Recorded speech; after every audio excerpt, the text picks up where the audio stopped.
our good friend Marianne Cochran, Brad, she has a thing called the Teacher Education's Bermuda Triangle, which Yes, challenges us to resist three things.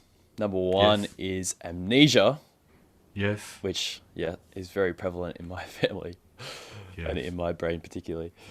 Amnesia of what the greatest people of our profession have done in the past. So that's number one. Number two is Yep. myths that are widely believed but are actually false in our profession. Mm-hmm. And the third is dichotomies.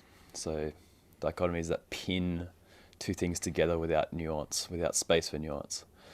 So the reason why I bring this up in this context is because a lot of people say you can't have both. You can't have good HSC results and authentic learning experiences in the classroom.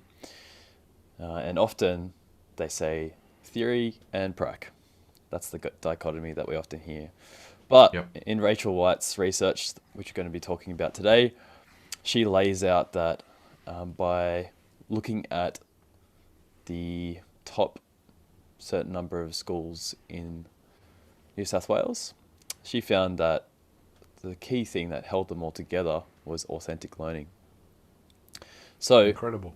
in the words of Brad Fuller, hello Brad, who likes you like to say this to university students when they bring up this dichotomy. Porque no los dos. Yes. I think I butchered that. Why can't we Something have like both? that. Why can't we have both? It's the old El Paso ad. Let's have some soft tacos and hard tacos at the same time. It's all good. So, in other words, let's get some great HSC results while having great authentic experiences in the classroom. And there's no need to be exclusive. Right, Brad? Amen. ¿Por qué no los dos? Ah, that's what I'm looking for. I've been practicing that for many years. Yep. Very special That's ad in the Fuller family. My daughter and I we had a deal that anytime the El Paso ad would come on, when the little girl would say "Por qué no los dos?" and the music would play, we would do a dance. So it's stuck. Why that's can't we so have good. both? So Pete, Yeah. John Dewey in Experience in Education 1938 talks about either ors. I think either ors Right. is really good to have. That's how I think about these binarisms. Mm-hmm. That I think that's really helped me. So anytime I think, well, we could have soft tacos or hard tacos, that sounds like an either or. Yeah. And so anytime you've got an either or, I think a really great approach is the old El Paso approach of ¿Por qué no las dos? Why can't we have both? And finding the ways, because clearly there are great, there are great things. There's lots to love about a soft taco and a hard taco, right? Oh yeah. So why would you give up the Sure. hard taco just for the soft when you could have both? Look, And I'm so, more of a soft. Just for clarity, guys. I'm more of a softie. yeah, nice. Find the whole Uh, crunch a bit weird. yep. Well, and I think, oh boy, boy, if everybody just got their head around the old El Paso ads, because then you got, so okay, Pete. So let's just follow that through. So hard tacos, yes, Tangent alert. Tangent. problem, problem initially, but really, I think recent advances in the flat bottomed hard taco, Yeah. Okay. I'll give you that. holy, all of a sudden they're standing up. Yeah. Yeah. Yeah. When I was a boy, they used to flop over and there was all trouble. But now Terrible, wasn't it? they Yeah. can sit down. So now you can have your hard tacos and they can stand up. So, Dude. so, so this in Innovation. semester, yeah. So semester one this year, talking with my students at the con, Mm. I just found every conversation we got to eventually came around to old El Paso, and Right. so. Because it was always about, yeah, but can't you do this? And then somebody would say, but you have to do that. And we just always. La, da, da, da, da, da. So, It's it's pretty wouldn't that nice to have that analogy just straight up in just week straight one, up? just laid out. Yeah. So, that's just a little insight into what's going on in my earworm world. So I'm on the lookout for something that triggers the either or button, and then I want to be straight into Porque no los dos. I want to be doing the old El Paso dance, and I think that's going to help me to help more people and to be more, I think, more open to opportunities, and I think open is where we get the answer. We get the best answers. Yeah. When we're thinking old El Paso. So there you go. Well, I think it's really cool. And old Rachel White, who I'm sure you know, but I don't. She came into this study, which is entitled Authentic Learning in Senior Secondary Music Pedagogy, an examination of teacher practice in high achieving school music programs. She came in with a pretty open mindset, which was really cool, I thought. So maybe we can dive right into the article and look at the methodology, how she attacked it. Yeah. All right, so here's the article, first page, just so you guys get a look at it. But essentially, so she looked at 50 teachers from 23 different schools. And if we scroll down to the methodology, just here, she did that using quantitative data. So I didn't highlight it, but here we go. This was achieved by identifying schools in New South Wales with consistently high achievement in HSC music courses over a period of 10 years through quantitative analysis of data provided by NESA. And then she used qualitative data through her semi-structured interviews, examining three things: teaching approaches, perceptions, and attitudes. Okay. Well, that's pretty cool. And so I think, the main thing I found good with this approach was that she didn't go, hey, I'm going to be doing, or maybe she did, I don't know. But the way I read this was she went in just looking at what the best, put that inverted, Yes. music programs did. And what she discovered was, as they were talking about it in these semi-structured interviews, she was like, oh, they're not using the word, but what they are actually talking about is authentic learning. Yes. Yeah. Yeah, it's good. So she started. And grounded theory, you're not allowed. You're not allowed to come in with all biases and stuff in grounded theory. It's for beginner researchers, or even, well, for anybody actually. Grounded theory is a really cool thing to check out.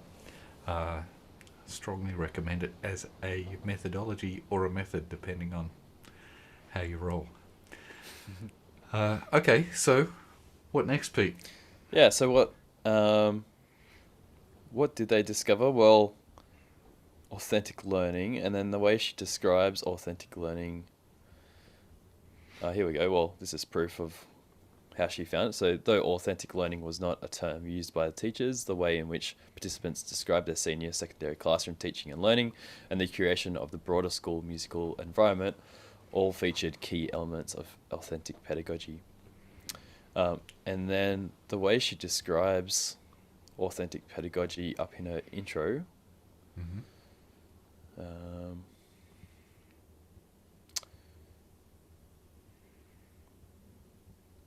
I had a little bit up in the introduction, straight up. I thought this was interesting. Authentic, or right up the very first, authentic learning is a pedagogy that has its roots in situated cognition and situated learning.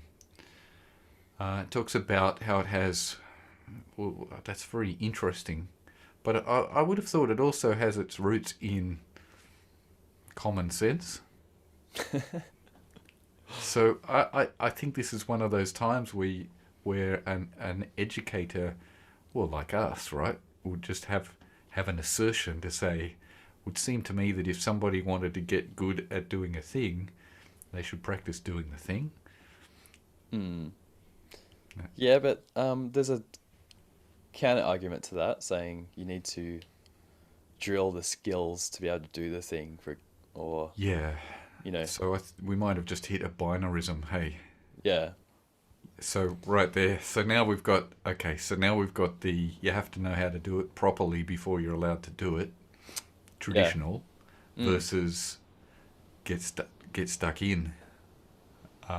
Let's get started and let's do it. The punk aesthetic would be a great yeah, example of that, which is what we come from, Pete. In a component of our musical lives is mm, the what Richard Branson calls it: "Screw it, just do it," or "Screw it, let's do it." Pardon the French there, everybody. Although we yeah. probably shouldn't mention the French. Also, pardon me mentioning the French. Slightly problematic at the moment. I found this line quite meaningful. So it means that teachers should utilize procedures and examine issues that closely align with those inherent in professional practice, and make use of real world relevant resources, knowledge, and procedures.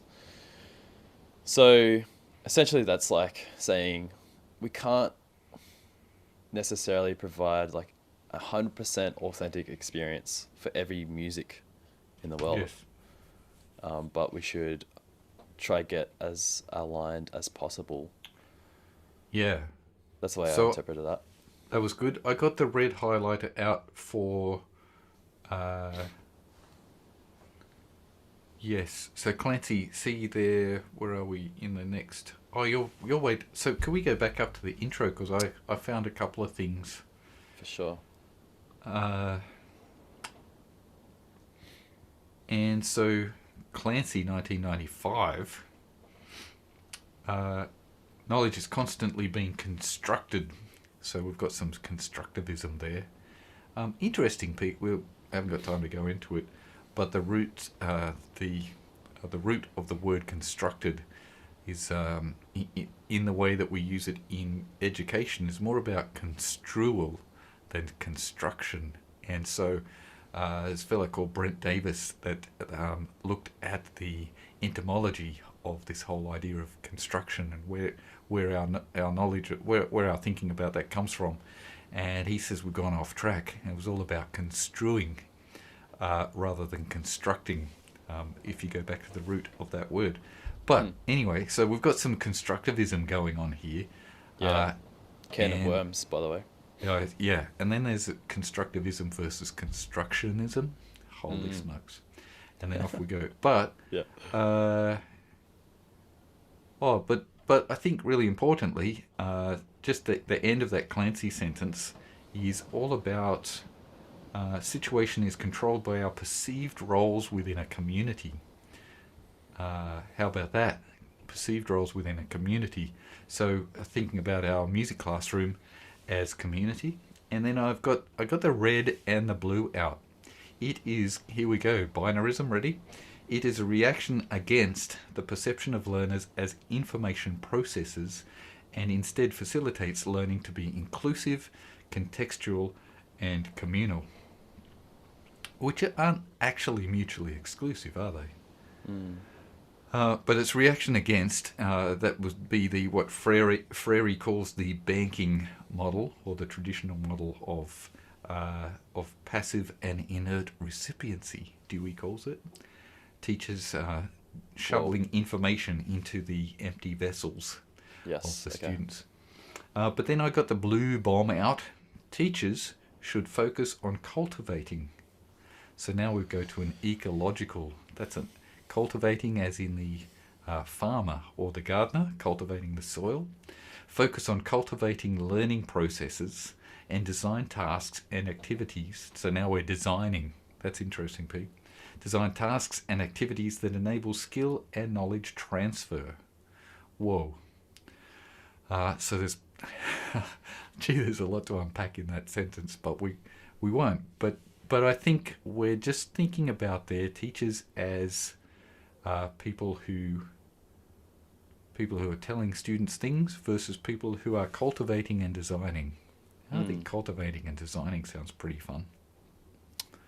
Yeah. Yeah, All it's right. good. Yeah, so I guess she went through also like a few different terms as well, which I kind of liked. This Yes. one, occupational realism. Yes, I got So that one ideally, too. students should also have opportunities to explore and utilize real world tools, a technique called blah blah. So um, that's kind of cool. We can use that as educators instead of like I feel like everyone uses real world learning. But if we say occupational realism, Yeah, it's good, isn't it? I like it. yeah, And thinking about real world tools. There's lots mm, of, and I think we have to have a broad idea of what a tool is there as well. mm, Uh, just down one paragraph down, Pete. The application of this. Have a look there down to our. You see Folkstad around quite a bit. Folkstad 2005. You highlighted it too. I had to get the blue bomb out. The concept of authentically reproducing traditional and cultural music can be fraught with difficulty. mm, So that's really interesting. I think we should unpack. Somebody should unpack. Just have a think about that. Because so she's saying in that whole paragraph, the application of this in a music classroom would involve consideration of the type of music learning taken place. So we're talking it from a praxialist notion that different styles and genres should have different tools, yeah, which is probably okay. I think I'm okay with that ish. But then, okay, but. And yes, so she's saying different musical genres, rock, orchestral, electronic, choral, would elicit different resources and process requirements. So yeah. I'm not, I'm I'm not sure getting what the difficulty part is there, Pete. well. For me, the difficulty lies in how do you create a classroom that is style and genre agnostic, Yes, Fuller but and offer Orenstein 2015. maybe fuller 1995, Yeah, um, well, but also offer an authentic experience. So yes, that's hard because each what this is saying is different musical genres would elicit different resources and process requirements. yeah. Which might get us down to into the next paragraph, or sorry, into the next section. Learning Mm. should focus on inquiry and metacognition in the process of learning rather than the product. Oh, Yeah. hooray. I'm not sure that it does in everybody's music classroom or Mm. in everybody's school generally. Thinking more Mm. broadly about the music that goes on in school being curricular and co-curricular and extracurricular. I wonder how often we do focus on the product. And Pete, I know that's something that you and I have wrestled with a great deal. And I should say that I was a product guy for a great many years, and it wasn't until Pete and I started working together, and I think for me, starting to philosophize and it all coming together with our R&B live lunchtime concerts, where I realized that if we were going to be mounting a concert every week, I was going to have to let go. And that Or a was, live stream to YouTube every week. yeah, and it was unlikely that the product was going to meet my specifications. And I think about it all the time, Pete. That first time that I went, I don't think this is good enough, and Mm. here we go, and it was wonderful.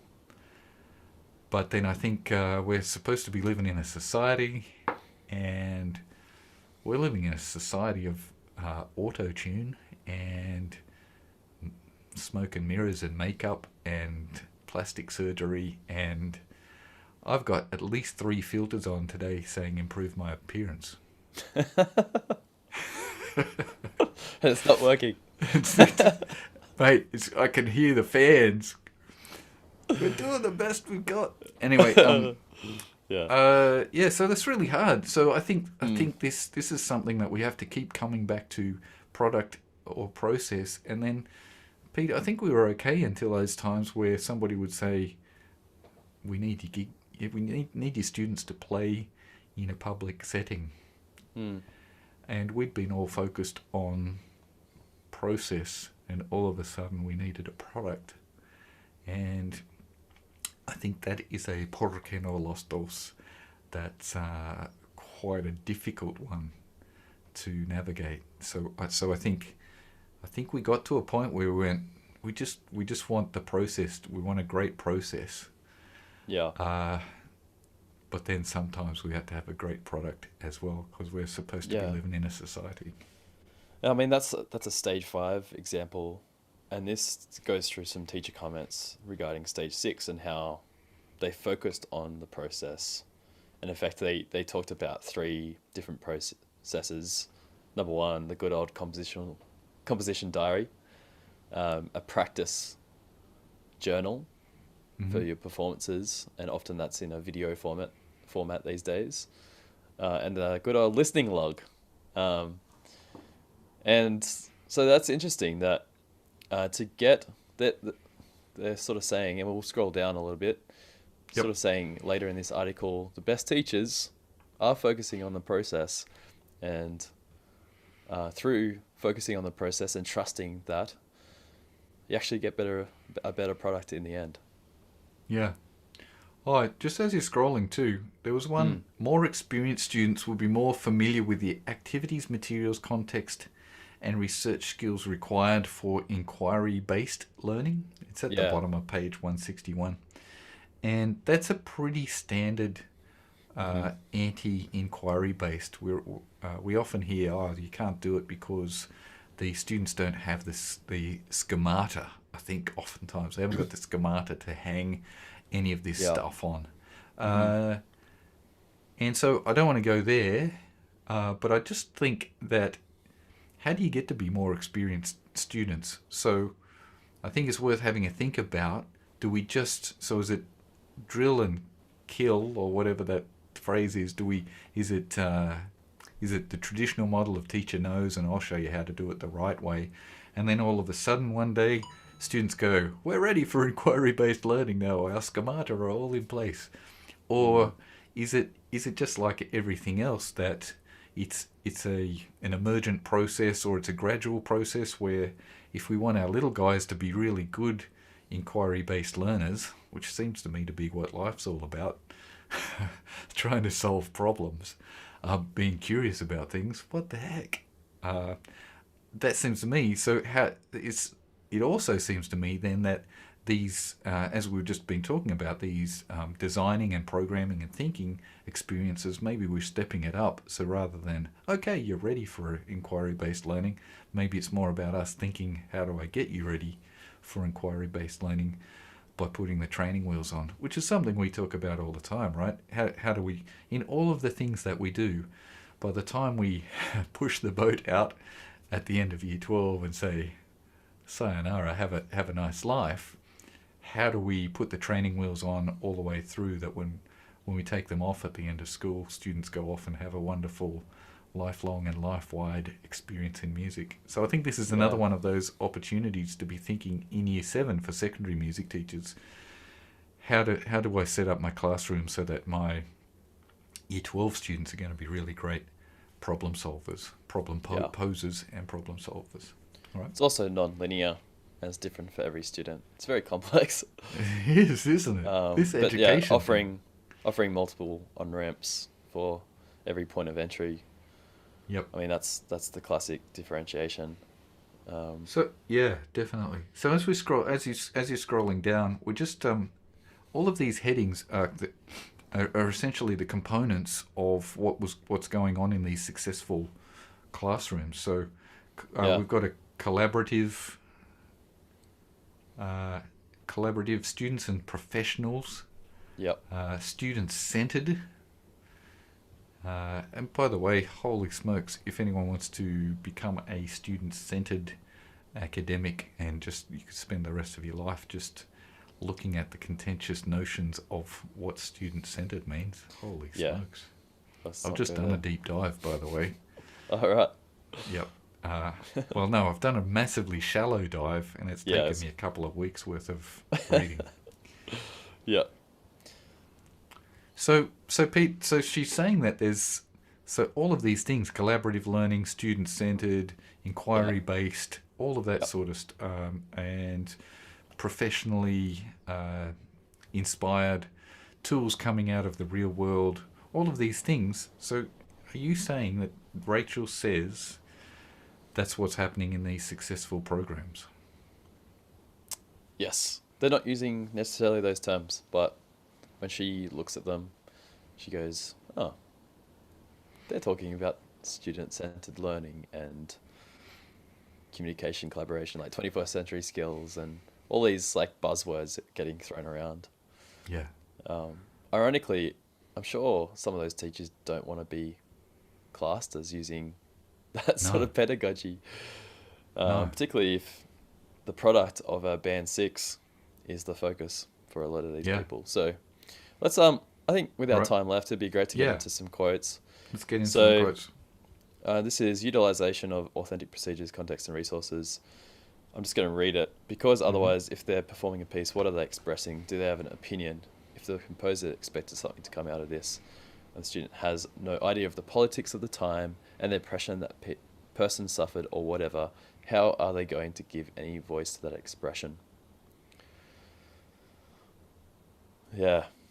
So I think that's just talking about the good old musicianship exam. Understand the history and the context of the piece. Yeah. And This one you to could becoming real and balance. holistic musicians. Yeah. I think you could balance that out with, well, that's a conceptual understanding, and I think a blues musician would say, yeah, but have you had your heart broken? Did your woman Mm. get up and leave you? Have you lived it? Are you able Um, to express it? yeah. Yeah. So Wow. yeah, so what sort of conceptual understanding do you have on it? Is it a lived experience, or is it book learning about Mm. what was going on? And how do we get our students? Because I get it. If I'm reading about something that happened in the 1950s, or Yeah. I can go whoa, or the 1920s. There was a pandemic. Oh wow, we're having a pandemic. I can draw Mm. parallels. I'm 52 years old, or soon. Yeah, Uh, but they talked about collaboration in the sense of not only like with different grades, different ensembles, vertical alignment of those ensembles, so senior and junior students, but also with yep. professionals. So getting artists and composers in residence to collaborate with the students to show them those authentic Yeah. expressing tongue tie expressions of the musics that those people are performing. And I think one example was the taiko drums. Yes. It's like where are we ever going to give them well, where are they're never going to get that experience unless we bring it in. Yeah. Nice. See down the bottom of that page. That's interesting too. It was important that her senior students start to integrate content and composition, and then think about themselves as an artist and as a musician. Whoa. That sounds like gig-based learning, Peter. Yeah.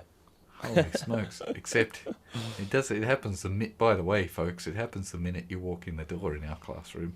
Welcome to Welcome to show show business. business. Yeah. Year 7. Uh, cool. All right. You got any more? What other quotes have you got for us?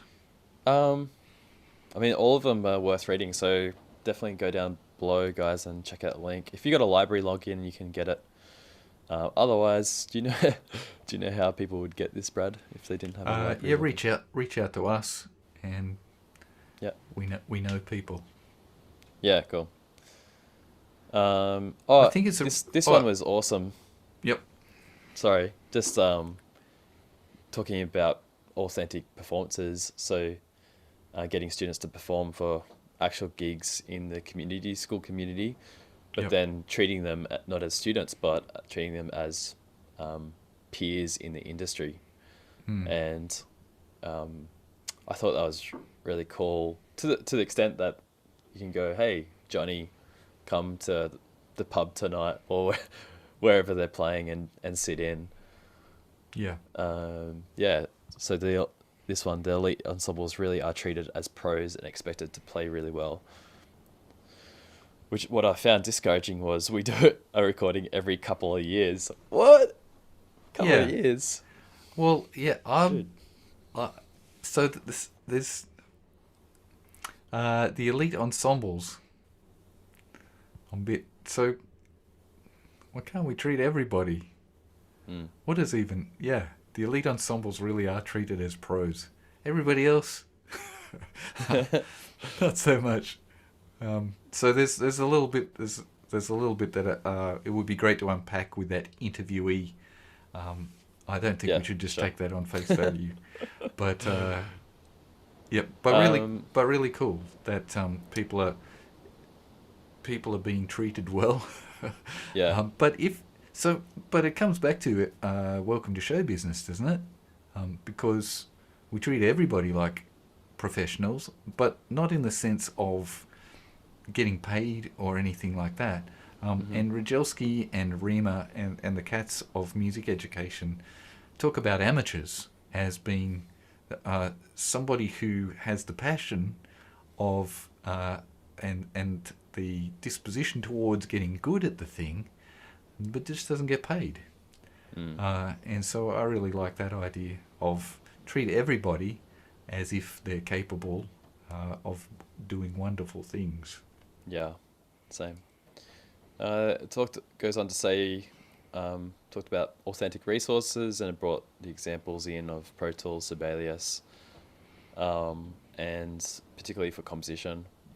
Yep. Which I am a big fan of, and we have courses on. Oh, how about instruments aren't dilapidated? Yes. Oh, where's Jeepers. that? I feel like this person's come massive. to one of our courses, Peter. Yeah, like, man, that's one of your big things is like in 2013 when we first started, like focusing on the physical environment. So you walk in with a sense of wonder and awe and like, oh, this place is like a serious place that's all about making music and caring and love. Massive. And also just being informed. I was knocked out. I think it's always been in me, but I was just really encouraged by Malcolm Gladwell's tipping point. And there's been all sorts of conjecture around it, but just the idea of, I think it was Rudy Giuliani actually, when he was mayor of New York, just said, let's not have any broken windows or, yeah, I know. It's interesting. If you know the current Rudy Giuliani with the whole coloured sweat and everything, he used to be somebody.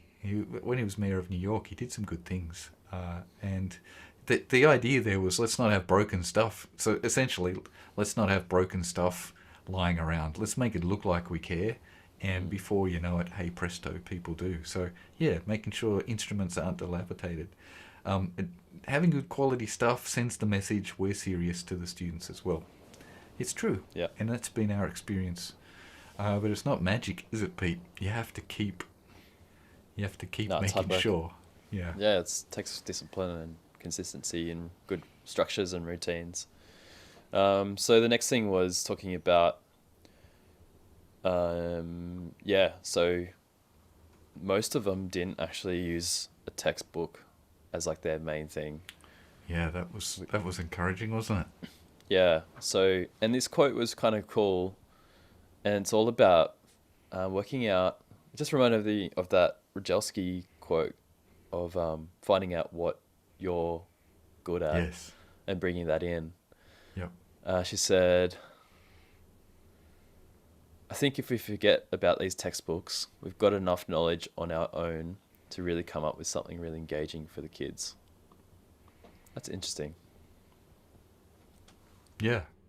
It's problematic she starts with I think, but Yeah. But we don't. So again, like I always say, well, holy old Paso. Why can't we have both? So we don't have to forget about the textbooks. We just have to remember, as I think it was Fuller 2016 said, I don't work for the syllabus works for me. Nice. And I don't work for the textbook. The textbook works for me. So the textbook comes in, and so they're kind of alluding to that in some of the other quotes. You bring in the resource when it's at your service. and when it makes sense for the people you're working with. And so we should never reinvent the wheel. We should use the wheels that are on hand, but it's the way we put them together to make the specific motor vehicle we need. I think that's important. And then I think, Pete, we often talk about teacher as curator, and so first of all, it's again, it's just being on the lookout, right? It's having our TPAC, our stool of knowledge. We're always on the lookout, going, how can I use that? What do I need? Oh, there's a thing. How could I bring that in? And so textbooks are just the same. And resources, I think if we just think about a suite of resources, because what even the heck is a textbook in 2021, right? True. I mean, if you're just bringing paper books into class, holy smokes, you're missing a fair bit that's happened since 1990 or something. It's called multimedia. But teacher as I love this, teacher as, check this out, GBLers, teacher as bricoleur. So you go into the bricolage. It's a beautiful research idea. And so the bricoleur, you're just going like you're going to look at bric-a-brac at the on the weekend. You go, oh wow, that'll be really lovely, and I'll bring that together. And you're going into the bricolage and pulling things together. So teacher as bricoleur, but then sometimes there's the thing here and there's the thing here, and your job is to connect them with something, and so it might just need you to put them together, but you need to make that connection. So it's that combination of curation and creation that's the job. It's always been the job. Even back in the blackboard day, to be able to look at the textbook and go, well, I'm not going to write all of that up on the blackboard. I'm going to put a little of my own spice in there for my people. Anyway, there you go, little aside. No, it's awesome. And so talks about journaling and metacognition, which we already touched on. But this was cool. Just creating experiences for students to start making interpretive decisions and listen to each other and talk it through and thrash it out. Yes. I like that. Yeah, and I just read something about where in 2021 we always feel compelled to write it down. You've got to write it down. And just running around the lagoon with Dr. James Humberstone, FRSA, recently, we're just going. We talk a lot about the oral culture, the oral culture, and how for millennia people just talked about. And he was saying about African tribes. I think he was saying about your hairstyle would tell people about where you're from and your history and stuff just from your hair, which is a problem for me, but that's fine. I think my hair tells the story that I've been a music teacher in, boy, I probably worked too hard. So, okay, so what I want to get to there, Pete, is that metacognition's wonderful, but let's not make it a drag. Let's not get all scholastic about it and make it a worksheet. Because kids hate that, man. Kids hate that. They make fun of it. Listen to each other and talk it through and thrash it out in situ as well. Elliot talks a lot about this is all fine, but don't do too much of it. Don't just do it as it comes up on the bandstand, ideally. How did that go? And do it post-mortem. Well, how'd that go? Not very Yeah, well. I mean, we found that so often teenagers love to talk about something. They love to talk, make plans or just promise the world when they go, oh, I want to do this piece and this arrangement. But it's like, man, let's just get started and thrash it out. Let's not get caught up in grand plans or anything, because it's a limited amount of time. The gig's coming, right? Yeah, oh, absolutely. I'm just, another thing I'm doing at the con at the moment is helping one of the ensemble classes run an ensemble during lockdown. So they're not allowed to come together at the conservatorium, so they have to do ensemble class, which is all about coming together to play music.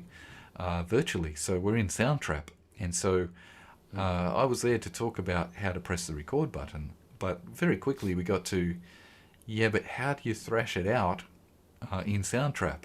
And so, Pete, we've always said, play it, don't say it, and just hit the record button and get some ideas down. So I think technology gives us a great opportunity to thrash it out.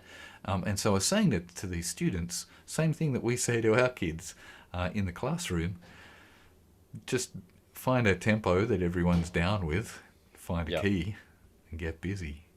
Just make stuff, and then mute it. And then you can say things like, hey everyone, here's an idea. It's just an idea, and Yep. it's muted. And when you put it down, you hit the save button with it muted. So you're not bothering anybody. They can listen to it or not listen to it. And you don't have to have blah, blah, blah about it. You just put it down.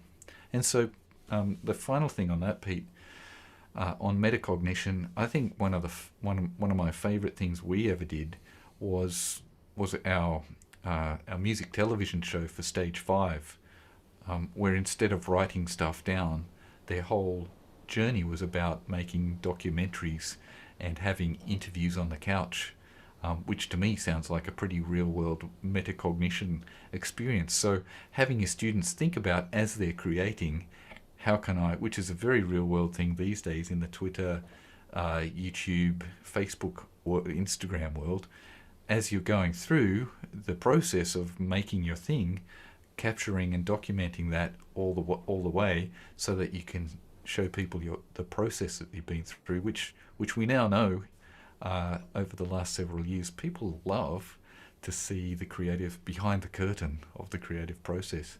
Yeah.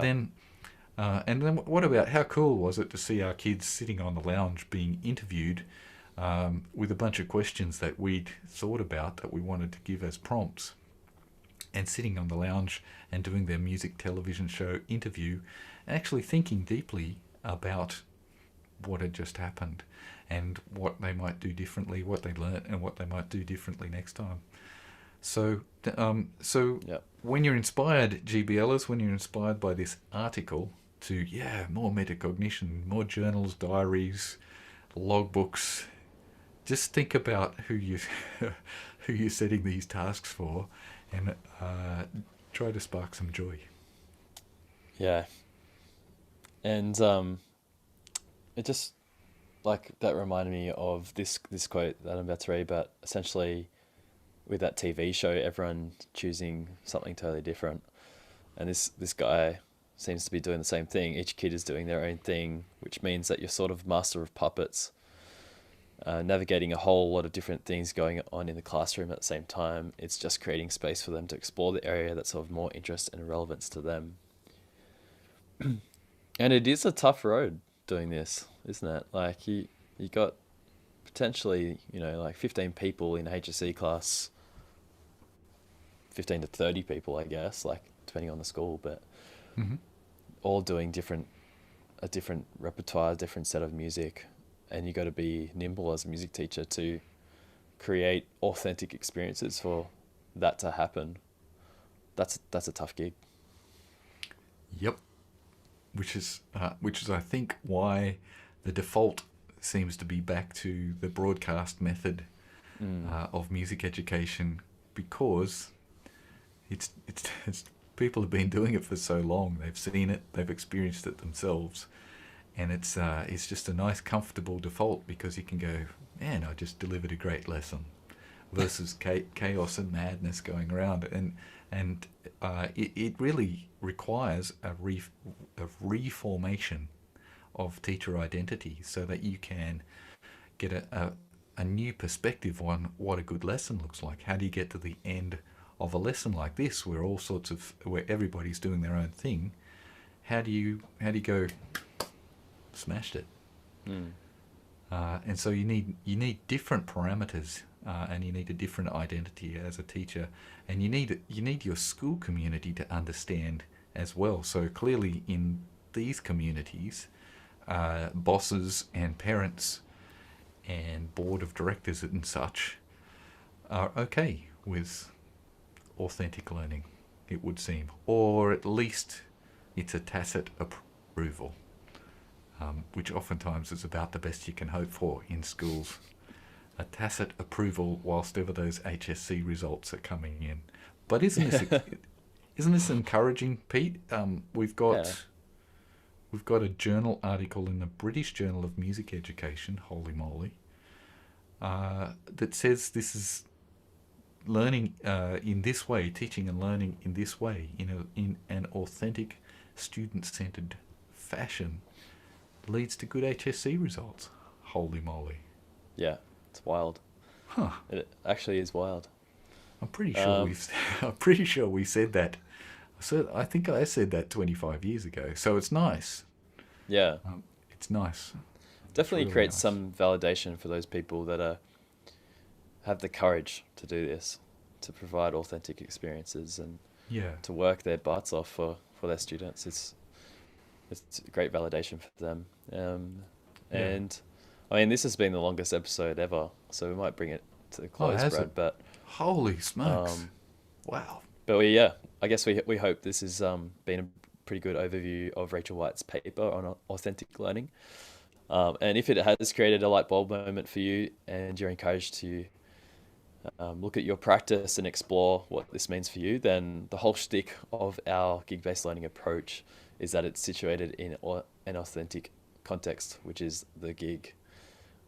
And we create opportunities, gigs for our students, and we've done that for junior, middle, and senior high school students, and we have courses through TTA, which you can check out the link below to get more info about. Other than that, we'll see you next week with another live stream. But before we go, we need to work out what we're going to be talking about by spinning the stool of knowledge. Well, I figured we're coming to the end of the month, so I figured the stool of knowledge was going to tell us that it was time to do our end of the month overview anyway, right? Correct. Yep. It's only got Nice. 3 legs, right? I think we've run out of the 3 legs of the stool of knowledge. So yeah, I'm really looking forward to next week because we've got lots and lots of stuff has happened this month that I'm really excited to share with people. Cool. So we'll see you for September music education news. Other than that, we hope you have a nice day. Porque lost. What is it? Porque no los dos. Da, da, da, da, da, da.